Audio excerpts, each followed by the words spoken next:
दक्षिण एशिया का जटिल राजनीतिक और सामरिक परिदृश्य एक बार फिर से तनावपूर्ण दौर से गुजर रहा है।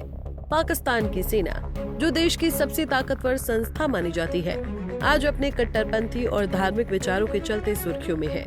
ये वो सेना है जिसने देश की नीतियों को न केवल सैन्य बल्कि सामाजिक और धार्मिक स्तर पर भी प्रभावित किया है। जनरल जियाउल हक से लेकर मौजूदा सेना प्रमुख असीम मुनीर तक इस शक्ति ने देश को कट्टरपंथ की ओर ढकेलने में कोई कसर नहीं छोड़ी है। इसी बीच पाकिस्तान की सेना ने भारत पर संगीन आरोप लगाए हैं कि भारत की सरकार और सेना हिंदुत्ववादी विचारधारा की गिरफ्त में है और कश्मीर से लेकर भारत पाक तनाव तक की जटिल समस्याओं के लिए जिम्मेदार है।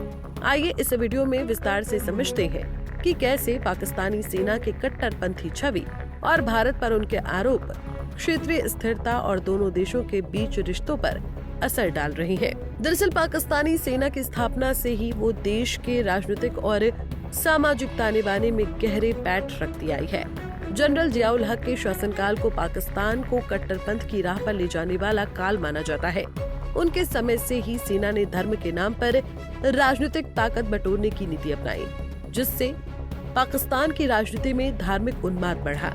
मौजूदा आर्मी चीफ असीम मुनीर भी अपने सार्वजनिक भाषणों में धार्मिक तत्वों का उल्लेख करते हैं और टू नेशन थ्योरी को बार बार दोहराते हैं, जो पाकिस्तान की कट्टरपंथी सोच का परिचायक है। पाकिस्तानी सेना की धार्मिक कट्टरता का असर उनके दृष्टिकोण और व्यवहार में भी दिखता है। वो खुद जिस कट्टरता से घिरे हैं, उसी को भारत की सरकार और सेना पर आरोपित करते हैं। ये विरोधाभास इस बात का स्पष्ट संकेत है कि पाकिस्तान की सेना अपने आंतरिक और बाह्य दुश्मनों को धार्मिक और राजनीतिक दृष्टिकोण से देखती है। पाकिस्तानी सेना के मीडिया विंग के डीजी जनरल अहमद शरीफ चौधरी ने एक जर्मन मीडिया को दिए इंटरव्यू में कहा कि भारत में हिंदुत्ववादी विचारधारा पूरी तरह हावी हो चुकी है। उन्होंने भारत की सेना समेत तमाम सरकारी संस्थाओं को चरमपंथी राजनीतिक विचारधारा से प्रभावित बताया।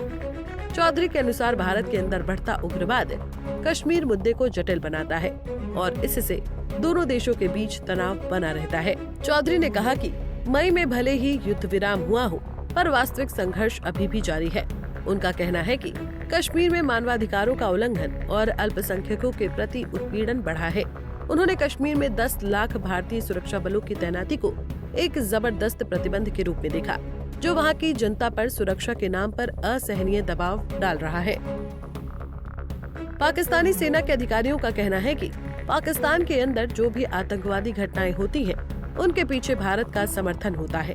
वो बलूचिस्तान और खैबर पख्तूनख्वा में हो रहे विद्रोहों के लिए भी भारत को दोषी ठहराते हैं।